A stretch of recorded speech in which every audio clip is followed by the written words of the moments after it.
ഏറെ പ്രതീക്ഷയോടെ ലോകം കണ്ടിരുന്ന വെടിനിർത്തൽ കരാർ പ്രാബല്യത്തിൽ വന്ന് മണിക്കൂറുകൾക്കകം ഇസ്രായേൽ സൈന്യം വെടിനിർത്തൽ ലംഘിച്ചതായി ലെബനൻ സൈന്യത്തിന്റെ ആരോപണമുയരുന്നു. തെക്കൻ ലെബനനിലെ അതിർത്തി പ്രദേശങ്ങളിൽ ഇസ്രായേലി സൈന്യം 6 വട്ടം വെടിയുതിർത്തു എന്നാണ് ലെബനൻ സൈന്യം ആരോപിക്കുന്നത്.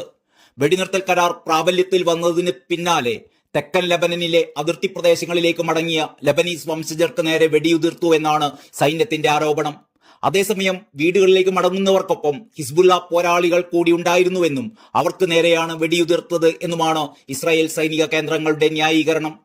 ഇതിനിടെ ഇസ്രായേൽ സൈന്യം വീണ്ടും തെക്കൻ ലെബനനിൽ കർഫ്യൂ പ്രഖ്യാപിച്ചിരിക്കുകയാണ്.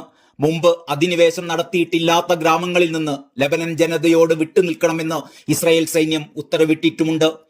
ഏകദേശം 500 ചതുരശ്ര കിലോമീറ്റർ വിസ്തൃതിയുള്ള തെക്കൻ ലെബനനിലെ 62 ഗ്രാമങ്ങളിൽ പ്രവേശിക്കുന്നതിനെതിരെയും ഇസ്രായേലി സൈനിക വക്താവ് പ്രദേശവാസികൾക്ക് മുന്നറിയിപ്പ് നൽകിയിട്ടുണ്ട്.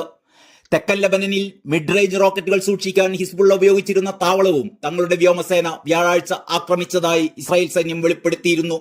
ബുധനാഴ്ച മുതൽ പ്രാബല്യത്തിൽ വന്ന വെടിനിർത്തൽ കരാറിന്റെ ലംഘനമാണ് ഹിസ്ബുള്ള നടത്തിയതെന്നും Israel ആരോപിക്കുകയുണ്ടായി.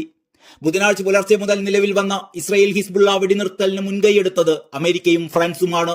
സ്ഥാനമൊഴിയാനിരിക്കുന്ന American president Joe Biden തന്നെയാണ് വെടിനിർത്തൽ കരാർ ഔദ്യോഗികമായി പ്രഖ്യാപിച്ചിരുന്നത്.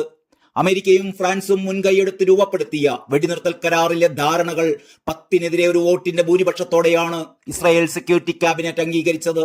ഏതാണ്ട് 14 മാസത്തോളം നീണ്ട ഇസ്രായേൽ ഹിസ്ബുള്ള പോരാട്ടത്തിൽ 3823 പേർ കൊല്ലപ്പെട്ടതായാണ് കണക്ക്.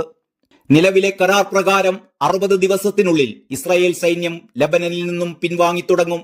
ഹിസ്ബുള്ള പോരാളികൾ ഇസ്രായേൽ ലെബനൻ അതിർത്തിയിൽ നിന്ന് 40 കിലോമീറ്റർ പിന്മാറുന്നതോടെ IDF ലെബനനിൽ നിന്നും പൂർണ്ണമായും പിൻവാങ്ങും. ലെബനൻ സൈന്യം ഇസ്രായേലുമായുള്ള അതിർത്തിയുടെ നിയന്ത്രണം ഏറ്റെടുക്കുകയും ലിത്താനി നദിയുടെ തെക്കുഭാഗത്ത് ഹിസ്ബുള്ള അടിസ്ഥാന സൗകര്യങ്ങൾ പുനർനിർമ്മിക്കുന്നില്ലെന്ന് ഉറപ്പാക്കാൻ കുറഞ്ഞത് 5000 സൈനികരെയെങ്കിലും അവിടെ വിന്യസിക്കുകയും ചെയ്യുമെന്നും വെടിനിർത്തൽ കരാർ വിഭാവനം ചെയ്യുന്നു. ഐക്യരാഷ്ട്രസഭയുടെ സമാധാന സേനയും ഒരു ബഹുരാഷ്ട്ര സമിതിയും ഹിസ്ബുള്ളയുടെ നീക്കങ്ങൾ നിരീക്ഷിക്കുകയും ചെയ്യും.